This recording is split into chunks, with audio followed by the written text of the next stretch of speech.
Assalamualaikum warahmatullahi taala wabarakatuh. Alhamdulillahirabbil alamin wa bihi nasta'in ala umuri dunya waddin. Wassalatu wassalamu ala asyrafil anbiya wal mursalin sayyidina Muhammadin wa ala alihi wa sahbihi ajma'in.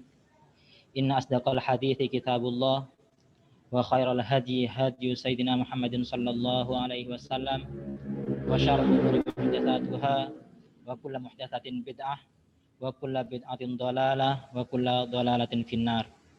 Allahumma inni a'udzu bika an adilla au udalla au azilla au uzalla au adlima au udlama au ajhala au yujhala alayya wa sallallahu ala sayyidina Muhammadin wa ala alihi wa sahbihi wa baraka wa sallam. Alhamdulillahirabbil alamin. Qala al-Imam Asy-Syaikh Asy-Syarif Al-Himam Al-Alim Ar-Rabbani wal Arif Billah As-Samadani Abi Muhammad Maulana At-Tihami Kunun Al-Idrisi Al-Hasani fi kitab Qurratul Uyun nafanallahu bihi wa bi ulumihi wa bi asrarihi wa bi asrari sa'irus sholihin amin. Ila anqala, kita sekarang sampai pada halaman 14 ya.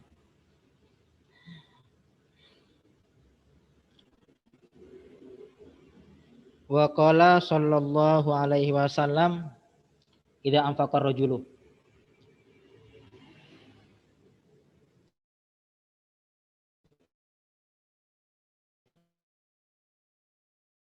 Enam baris dari bawah. Sallallahu alaihi wasallam idza anfaqa rajulu ala ahlihi nafaqatan wa huwa yahtasibuha kanat lahu shadaqah.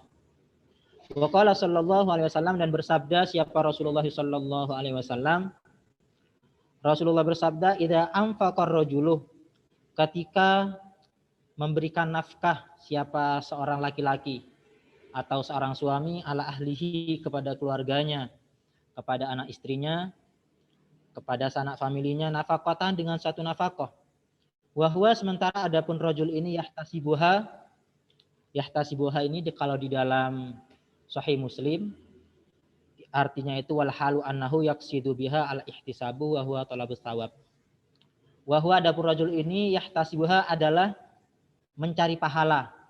Ha, dengan pemberian nafkah itu kanat, maka adalah ialah bagi rajul shadaqatun.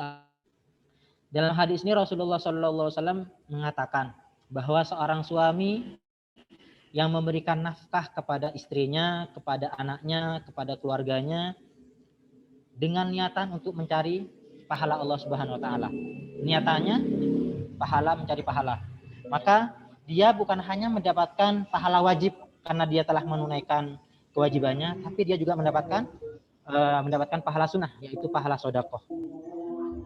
Maka dalam hal ini ada satu motivasi bagi seorang suami, seorang laki-laki untuk tidak pelit di dalam memberikan nafkah kepada keluarganya, karena fadilahnya itu luar biasa.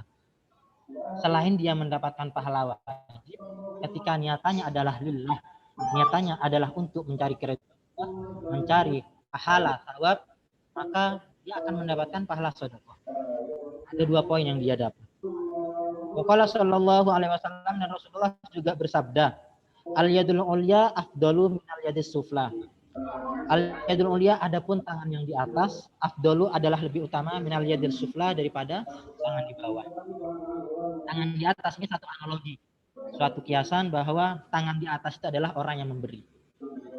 Orang yang memberi itu adalah lebih utama daripada orang yang menerima atau orang yang meminta.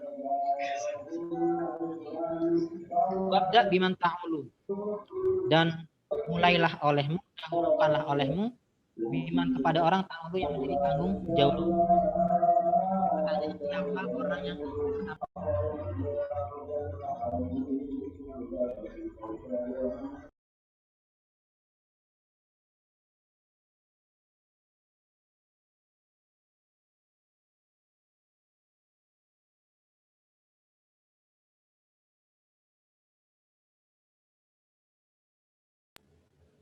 kemudian saudarimu, wa akhaka, kemudian saudara laki-lakimu, wa adnaka, dan kerabatmu yang lebih jauh, wa adnaka, dan kerabatmu lagi. Orang yang pertama kali mendapatkan nafkah, berhak mendapatkan nafkah, pertama kali itu adalah yang diprioritaskan adalah ibu. Setelah ibu, baru ayah, baru saudara perempuan atau saudari, kemudian saudara laki-laki, baru kemudian kerabat yang lainnya. Yang lebih dekat, yang lebih dekat lagi. Itu runtutannya ketika memberikan nafkah. Wa qala sallallahu alaihi wasallam, dan Rasulullah sallallahu alaihi wasallam bersabda, ma anfaqahur rajulu ala nafsihi wa ahlihi wa waladihi wa dhi rahimihi wa qarabati fahuwa lahu sadaqah. Ma adapun sesuatu, anfaqahu yang menafkahkan akan emak itu ar-rajulu siapa seorang laki-laki.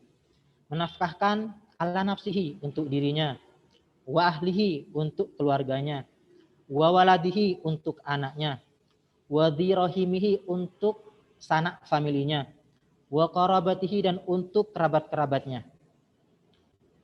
Sesuatu yang dinafkahkan untuk dirinya, untuk keluarganya, anaknya, kerabat-kerabatnya, itu semuanya fahuwalahu sadaqah, maka itu nilainya adalah sedekah. Wa ma waqa bihil mar'u irdahu kutibalahu sadaqah.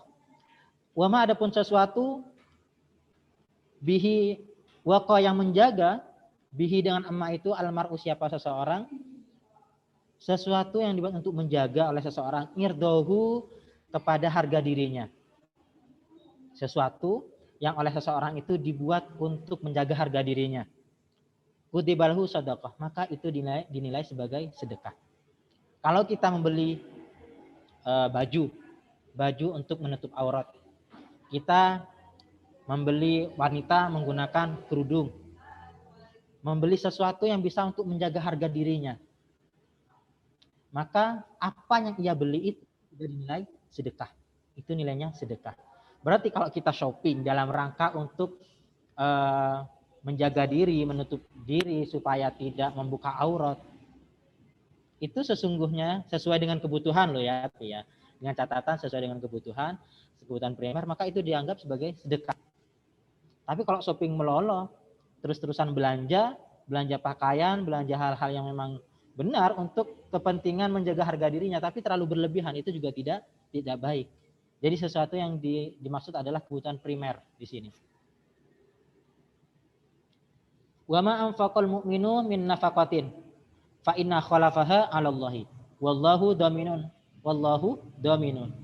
Wa ma adapun sesuatu, anfaqal mu'minu yang menafkahkan siapa orang mukmin, min nafaqatin dari satu nafkah. Sesuatu yang dinafkahkan oleh orang mukmin itu, fa inna khalafaha maka sesungguhnya penggantinya nafkah itu 'ala Allahi ialah menjadi tanggung jawab Allah. Wallahu dhaminun. Adapun Allah dhaminun adalah penanggungnya.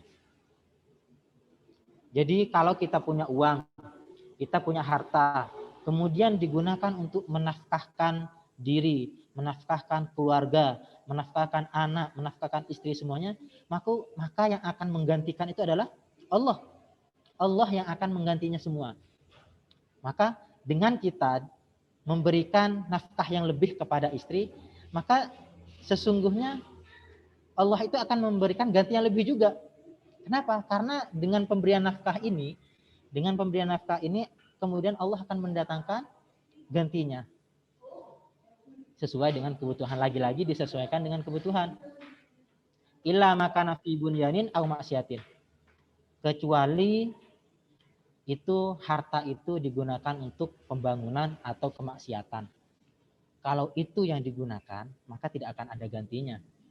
Justru harta itu akan memberatkan kita nanti di akhirat. Karena setiap harta yang digunakan dalam hal yang tidak baik, harta yang digunakan untuk sesuatu yang haram, itu akan dimintai pertanggungjawaban kelak di yaumil qiyamah. Sementara harta yang sudah kita distribusikan kepada hal-hal yang Allah ridhoi, kita berikan untuk nafkah, kita berikan untuk sedekah, maka Allah yang akan mengganti semuanya. Wa qala sallallahu alaihi wasallam, dan Allah Subhanahu wa ta'ala dan Rasulullah sallallahu alaihi wasallam juga bersabda, Ma min yaumin yusbihul ibadu fihi illa wa malakan yanzilani fayaqulu ahaduma Allahumma a'ti mumfiqan khalafan wa yaqulul akharu Allahumma a'ti mumsikan talafan. Masya Allah ini. Rasulullah bersabda, ma min yaumin, tidaklah dari suatu hari, yusbihu, yang di waktu pagi, al ibaduh, para hamba-hamba itu, fihi, pada hari itu, tidaklah pada suatu hari di waktu pagi, illa wa malakan yanzilani, kecuali ada dua malaikat yang turun. Ada dua malaikat yang turun. Fayaqulu ahaduma, kemudian salah satu dari dua malaikat ini berdoa kepada Allah. Allahumma, ya Allah, a'ti, berikanlah mumfikan kepada orang-orang yang memberikan nafkah kepada keluarganya, kepada istrinya, khalafan, akan ganti. Wa yaqulul akharu, dan malaikat yang lain juga berdoa kepada Allah. Allahumma a'ti mumsikan talafan. Ya Allah, berikanlah kepada orang-orang yang mumsik. Mumsik itu adalah orang yang menahan hartanya. Artinya orang yang pelit.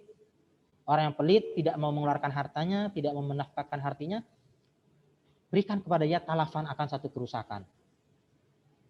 Jadi di sini Rasulullah bersabda bahwa ada dua malaikat yang setiap hari di waktu pagi itu dia turun.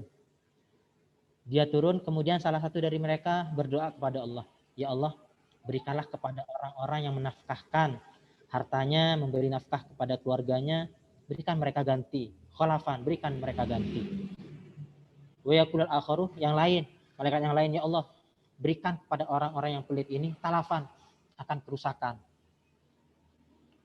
Artinya di sini lagi-lagi motivasi bahwa sesungguhnya setiap harta yang kita keluarkan, setiap harta yang kita nafkahkan kepada keluarga, kepada orang yang membutuhkan, itu sebenarnya akan mendapat gantinya. Allah ganti. Kenapa? Karena malaikatnya langsung berdoa kepada Allah.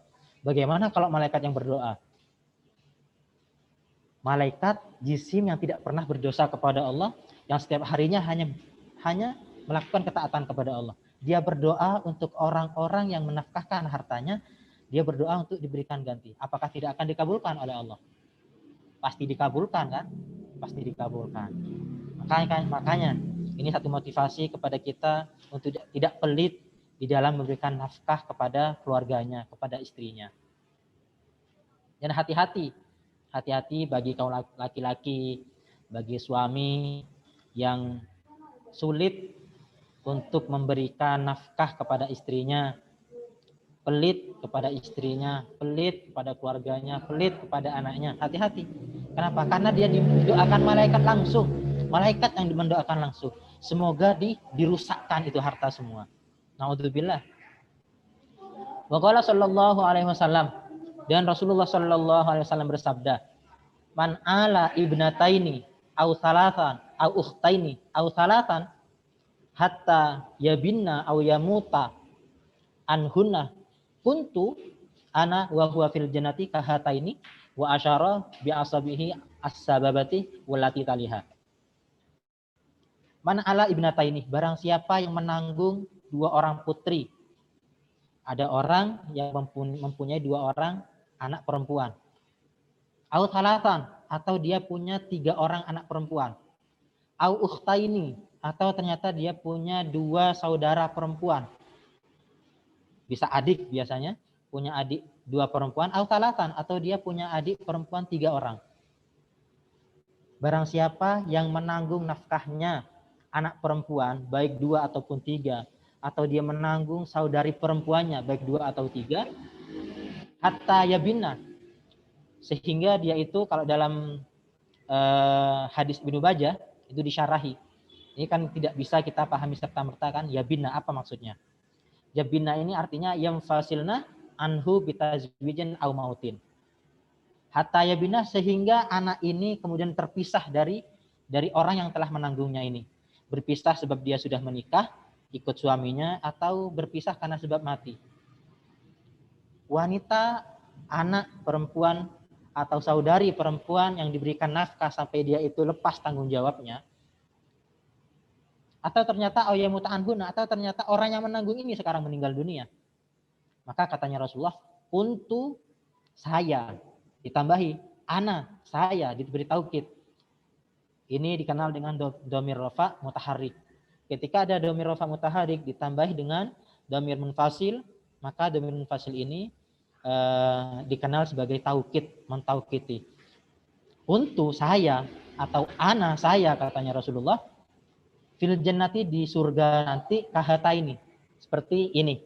Rasulullah menunjukkan dua jari, wa asyara bi asabihil sababati. Beliau menunjukkan dengan jari telunjuk. Walati taliha, dan sesuatu yang di sampingnya, yaitu jari tengah.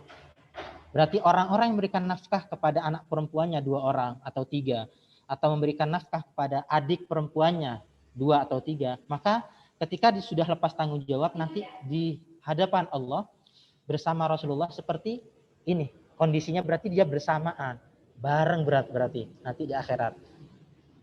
Subhanallah. Ini kan salah satu hadis yang mungkin selama ini kita kenal populer dengan hadis-hadis untuk anak yatim. Ternyata bukan hanya untuk anak yatim ini hadis. Ini hadis juga berlaku bagi orang-orang yang memberikan nafkah kepada anak dan saudaranya. Saudara perempuan. Ini terkhusus untuk yang perempuan. Wa kana lahu ajru mujahidin fi sabilillah. Masya Allah. Shaiman qaiman. Bukan hanya bersama Rasulullah, tapi orang-orang yang memberikan nafkah ini akan mendapatkan ajru mujahidin, akan mendapatkan pahala seperti pahalanya mujahid fi sabilillah. Orang yang berjuang di jalan Allah, berperang karena Allah. Shaiman, dalam kondisi dia berpuasa, iman lagi dia menegakkan sholat, melaksanakan sholat. Masya Allah kan? Jadi kalau kita punya anak perempuan, punya saudari perempuan, kalau kita mampu berikan dia nafkah sampai dia kemudian menikah atau ternyata dia meninggal dunia, kita yang bertanggung jawab, maka fadilahnya, keutamaannya, pertama akan bersama dengan Rasulullah, dan yang kedua akan mendapatkan pahalanya pahala para mujahid. Yang mujahid ini adalah ahli puasa dan juga ahli dalam melaksanakan sholat. Qalat imra'atun. Ada perempuan komentar dia. Perempuan ini berkomentar, wa wahidatun ya Rasulullah. Kok 2, kok 3? Ini 1 ya Rasulullah. Gimana kalau 1 ya Rasulullah? Qala walau wahidatan. Katanya Rasulullah, walaupun itu satu orang.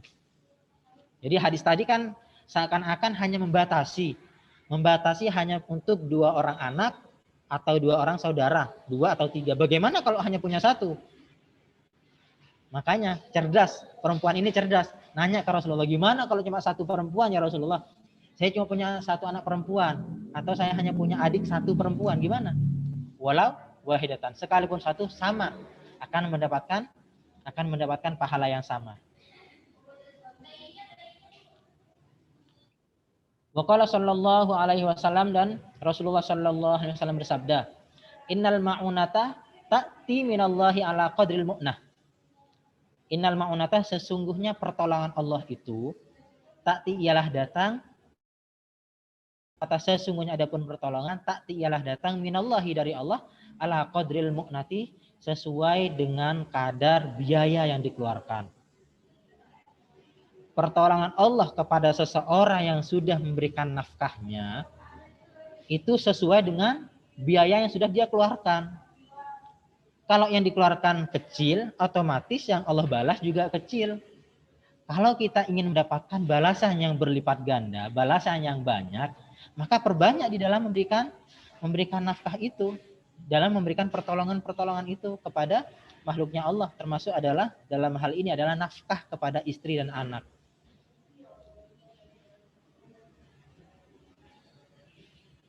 Ini semuanya untuk laki-laki ini.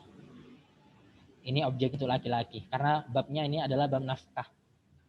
Motivasi berkaitan dengan bab nafkah. Wa inna sabra ya'ti minallahi ala qadril bala'i.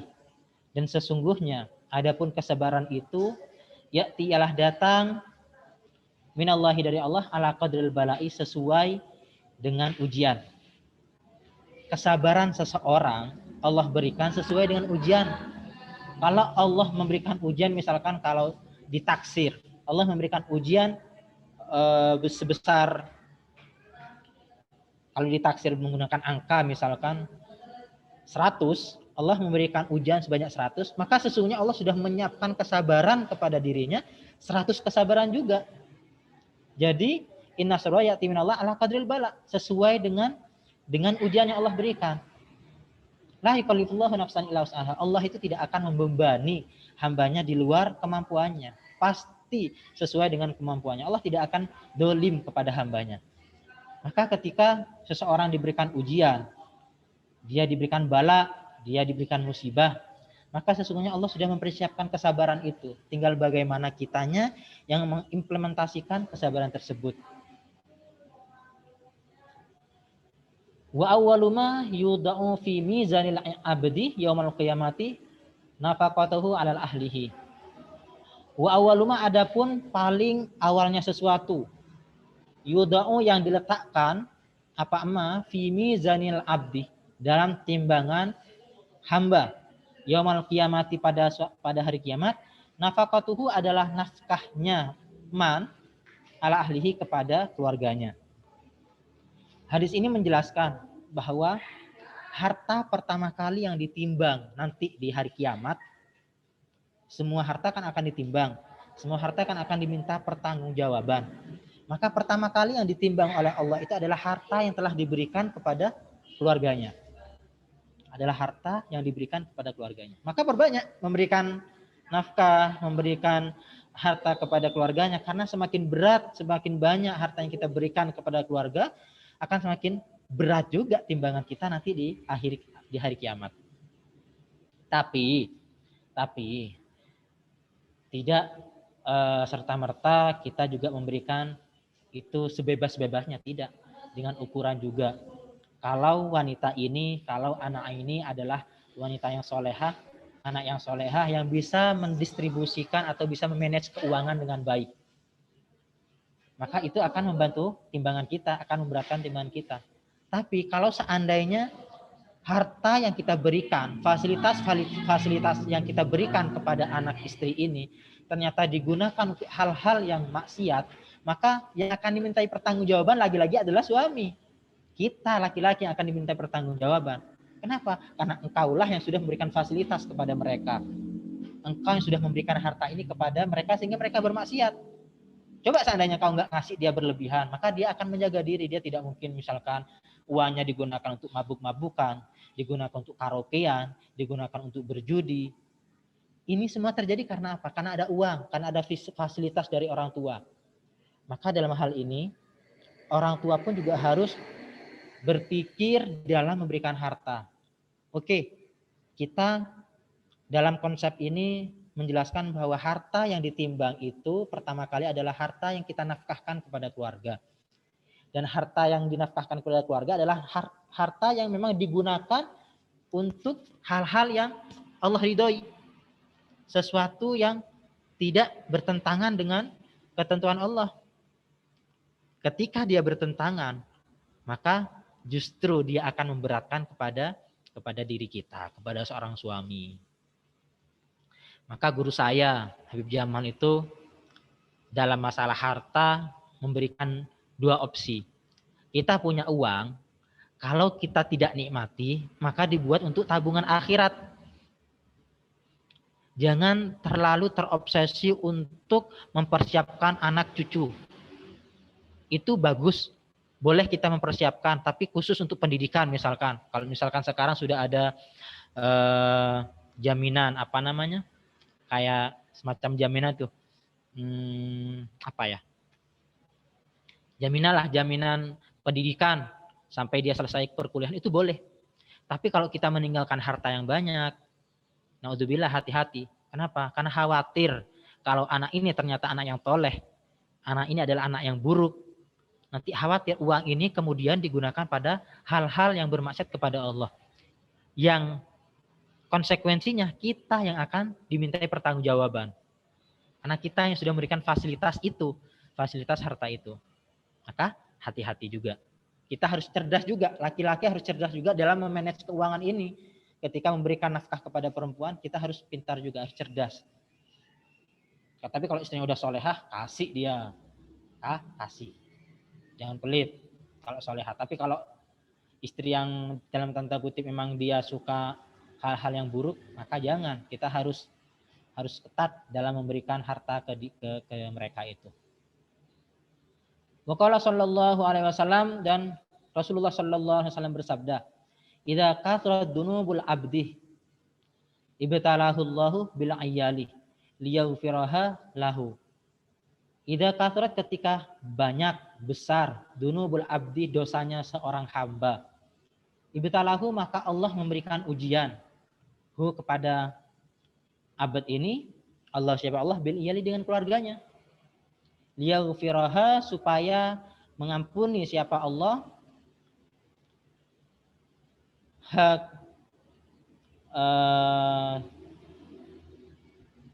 kepada dunub, supaya mengampuni siapa Allah hak kepada dunub lahu, untuk seorang hamba.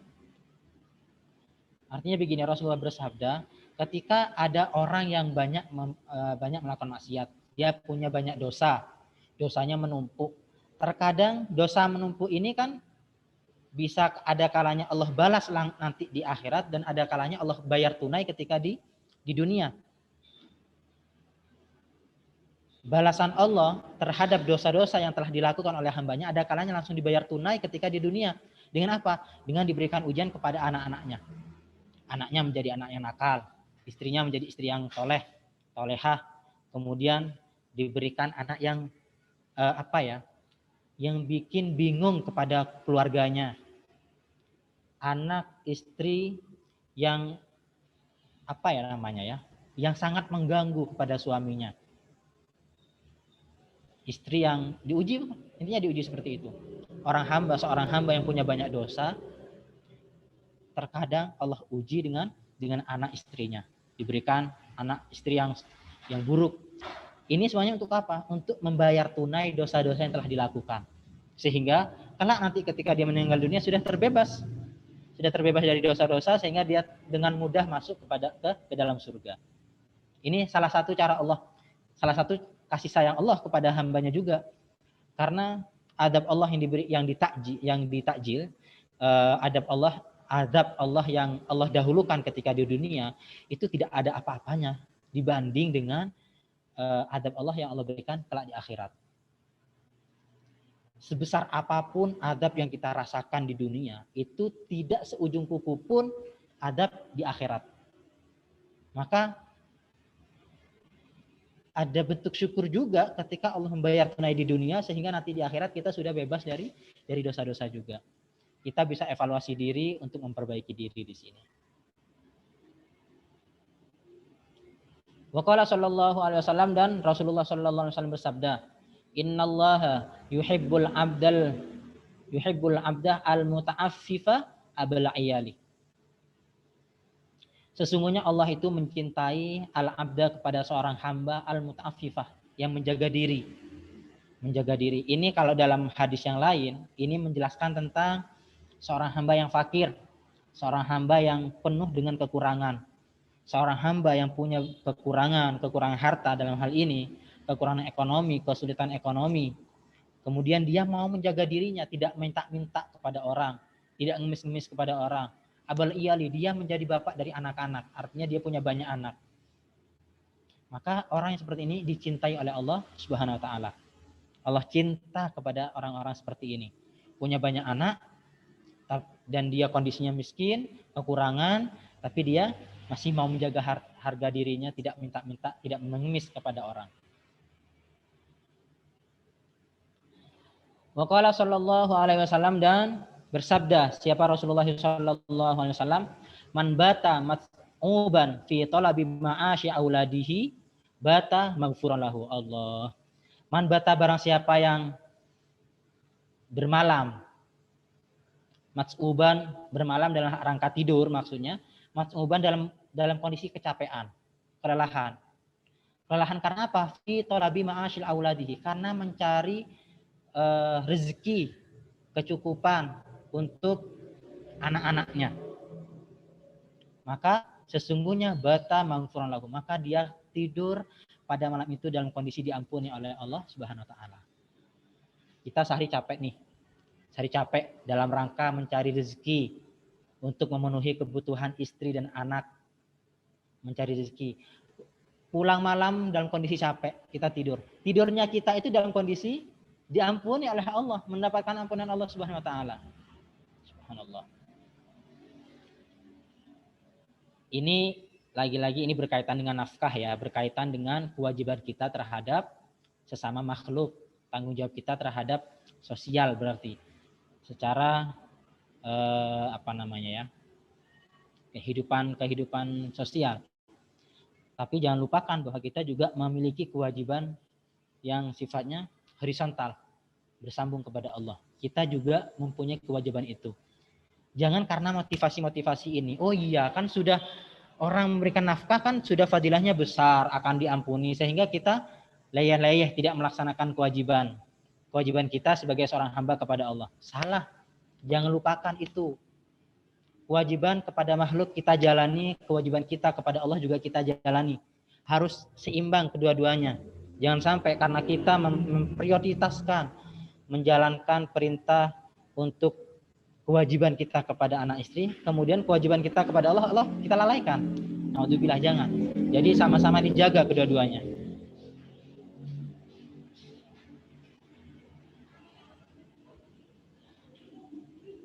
Waqala, masih ada waktu?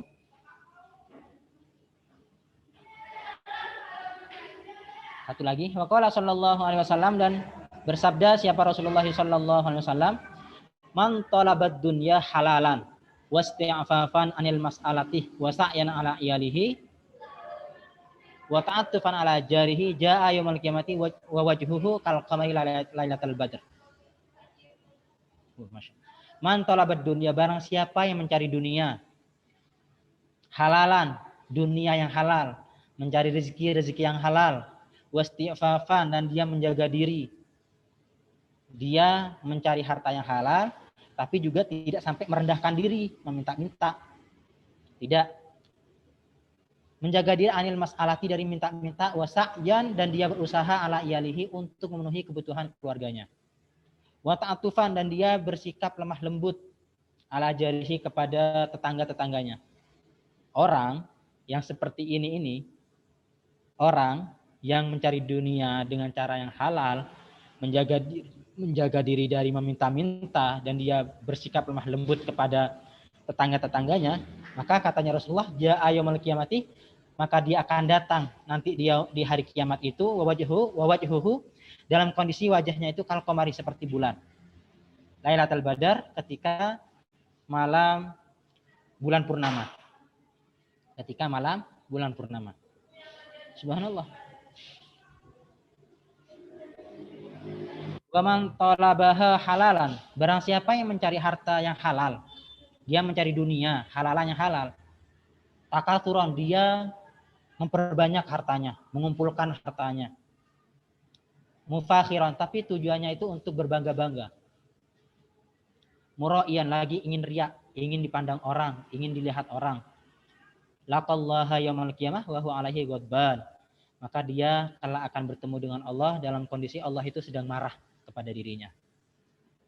Hartanya halal yang dicari, hartanya halal, benar, sudah rezekinya halal, tapi sayang, tujuan dalam mencari rezeki itu hanya untuk mencari simpati orang, untuk mendapatkan kehormatan, untuk mendapatkan dipuji orang, untuk tujuan-tujuan riya. Maka orang-orang seperti ini sekalipun halal hartanya, dia akan bertemu Allah dalam kondisi Allah itu marah kepada hamba ini. Wa fi haditsin Anasin qala qultu ya Rasulullah wallahu a'lam bisawab. Demikian kajian kita pada malam hari ini.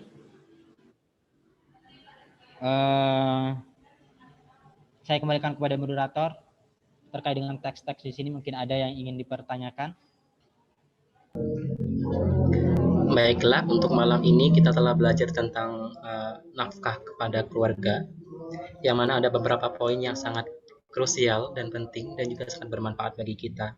Di antaranya seperti manfaat dari memberikan nafkah kepada keluarga itu didoakan langsung oleh malaikat, dan juga beberapa nafkah yang terutama seperti menjaga nafkah dari anak perempuan, saudara perempuan, yang mana itu menjadi salah satu berkah dan juga manfaat di akhirat nanti.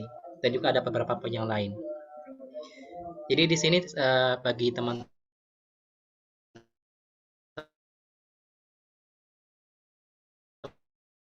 nafkah kepada keluarga disilakan untuk membuka mic-nya.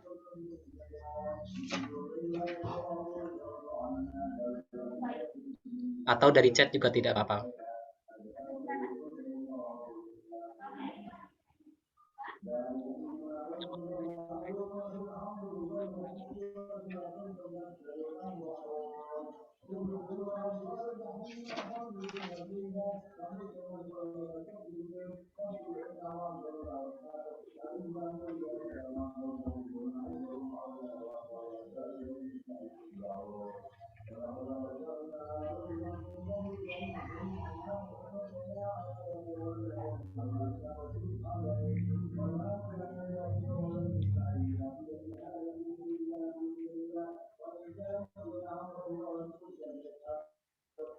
Kalau nggak ada, nggak apa-apa dicukupkan.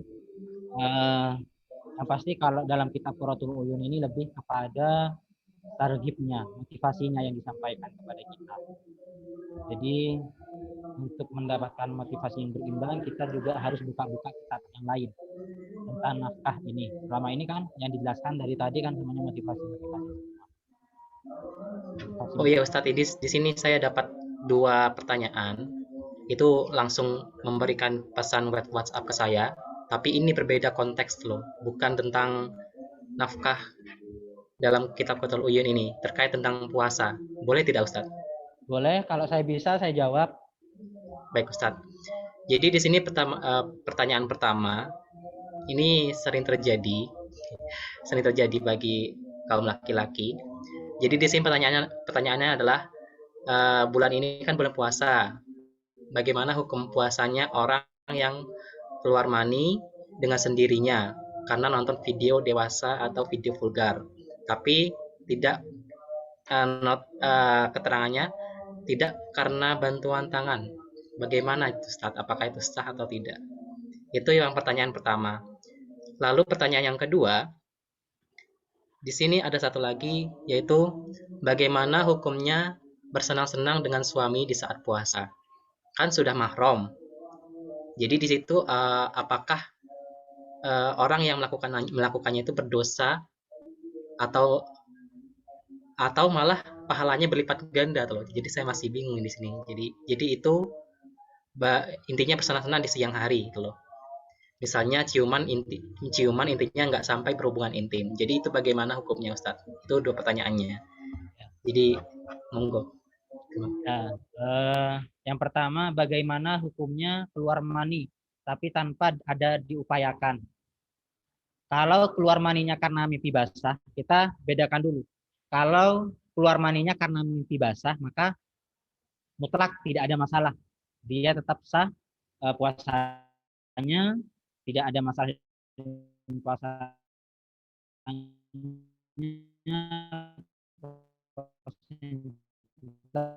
lanjutkan, baik mau nonton video porno atau mungkin dia berfantasi, memikirkan sampai keluar mani. Maka ini ditafsir jadi 2. Kalau dia memang kebiasaannya ketika dia memikirkan, merenung, nonton video pornografi, itu memang pasti keluar mani, maka batal. Tapi kalau seandainya dia tidak punya kebiasaan seperti itu, artinya ketika dia merenung pada biasanya tidak sampai keluar mani, ternyata kok keluar mani, maka nggak batal. Itu seperti itu. Itu puasanya ya. Kalau kita berbicara tentang fikih ini hukumnya seperti itu. Tapi pahala puasanya kalau kita menggunakan perspektif tasawufnya maka nggak ada pahala sudah puasa kok nonton video pornografi gimana? Nggak ada pahala sudah. Makanya Rasulullah dalam hadisnya beliau bersabda khamsatu asya tuhfitus shaum. Ada 5 perkara yang bisa membatalkan puasa. Aitu betilu sawabahu.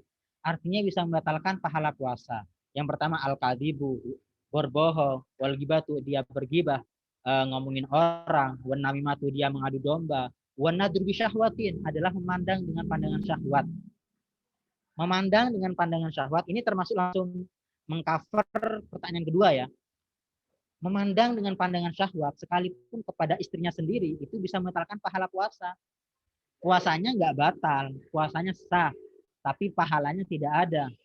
Ini yang kemudian sama Rasulullah dikatakan, kam min shaimin laisa lahu min siyamihi ilal ju' wal atash. Berapa banyak orang yang melaksanakan puasa tapi dia tidak mendapatkan apapun. Karena apa? Karena dia tidak bisa menjaga anggota badannya. Yang dia dapatkan adalah ju' wal atash, hanya rasa lapar dan hanya rasa dahaga. Salah satunya apa? Nadru bisa buatin. Kepada yang bukan mahram saja udah haram itu, apalagi yang kepada yang mahram saja, istri saja itu haram, apalagi kepada orang lain yang bukan mahram. Jadi bisa membatalkan pahala puasa. Haram sih enggak ya, haram enggak, tapi bisa membatalkan pahala puasa. Nadru bisa syahwatin. Tambahannya lagi, itu yang pertama. Yang kedua, ketika misalkan mencium, bagaimana hukumnya mencium? Kalau menciumnya hanya mencium karena kasih sayang dan tidak timbul syahwat, gak ada masalah. Sah dan juga tidak sampai membatalkan pahala puasa. Tapi kalau menciumnya sampai kemudian tumbuh syahwat, itu yang hancur pahala puasanya, nggak dapat apa-apa. Itu yang tidak dapat apa-apa. Maka saya himbau juga, mumpung masih sekarang di 10 hari pertama di bulan Ramadan, yang awal adalah rahmat, ini adalah rahmat Allah yang pertama, kita jaga puasa kita. Bukan hanya menjaga dari hal-hal yang membatalkan puasa saja, tapi yang membatalkan pahala puasa. Bohong, gibah, gosipin orang, ngadu domba, memandang dengan pandangan syahwat, dan terakhir itu adalah bersumpah palsu. Itu 5 hal yang bisa membatalkan pahala puasa menurut hadis Rasulullah SAW. Seperti itu Mas ya. Baik Ustadz. Jadi itu intinya yang 5 tadi tuh hanya menghilangkan puasanya. Pahala puasa. Pahalanya. Baik Ustadz. Pahala puasa. Berarti orang yang tadi nonton video porno dan orang yang mencium istrinya sama-sama nggak batal. Tapi pahala puasanya hilang. Untuk yang nonton video porno itu ditafsir, diklasifikasi. Kalau memang dia punya kebiasaan akan keluar mani, maka batal. Kalau nggak punya kebiasaan keluar mani, maka tidak batal. Referensi ini ada di kitab Takriratus Sadidah namanya. Ada nama Takriratus Sadidah. Di sana ada penjelasan persis dengan pertanyaan ini. Baik Ustadz, terima kasih. Jadi itu saja untuk pertanyaan malam ini dari peserta. Jadi barangkali mungkin ada yang lain, mungkin ada yang mau ngechat, atau jika tidak ada kami tutup.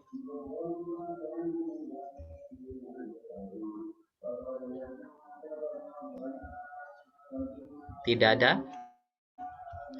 Ya. Baiklah, saya persilakan pada Ustadz untuk menutupnya dengan pembacaan doa. Bismillahirrahmanirrahim. Alhamdulillahirabbil alamin. Hamdan yafina min kafi majida ya rabbana lakal hamdu kama yanbaghi li jalali wajhikal karim wa azim sultanik. Allahumma shalli ala sayyidina Muhammad wa ala ali sayyidina Muhammad. La ilaha illallah al halim, la ilaha illallah rabbul arsyil karim, la ilaha illallah rabbus samawati wa rabbul arsyil karim. Allahumma kashifal gham, mufarrijal ham, mujawada mutarrin. إذا تأخر في الدنيا والآخرة ورحمهما ارحمنا في حاجاتنا هذه بقضائها ونجاهها رحمة تغنينا بها من سواك. اللهم إنا نسألك موجب رحمتك وعزائم مغفرتك والغنيمة من كل بر وسلامة من كل إثم لا تدع لنا ذنبا إلا غفرته ولا هما إلا فرجته ولا مريضا إلا شفيته ولا حاجة إلا قضيتها يا أرحم الراحمين. اللهم سلمنا إلى رمضان وسلم رمضان منا وتسلمه منا وتقبله. اللهم سلمنا إلى رمضان وسلم رمضان منا وتسلمه منا وتقبله. اللهم سلمنا إلى رمضان وسلم رمضان منا وتسلمه منا وتقبله. ربنا ظلمنا أنفسنا وإن لم تغفر لنا وترحمنا لنكونن من الخاسرين. ربنا آتنا في الدنيا حسنة وفي الآخرة حسنة وقنا عذاب النار. وصلى الله على سيدنا محمد وعلى آله وصحبه وبارك وسلم. الحمد لله رب العالمين. الفاتحة.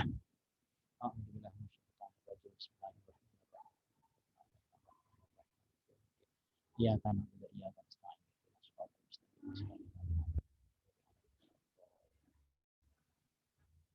demikian kita tutup akhir majelis. Subhanakallahumma wa bihamdika asyhadu an la ilaha illa anta astaghfiruka wa atubu ilaik. Wa sallallahu ala sayyidina Muhammadin wa ala alihi wa sahbihi wa baraka wasallam. Alamin. Kurang lebihnya maaf. Assalamualaikum warahmatullahi taala wabarakatuh. Waalaikumsalam warahmatullahi wabarakatuh. Syukron jazakumullah khairan Ustaz.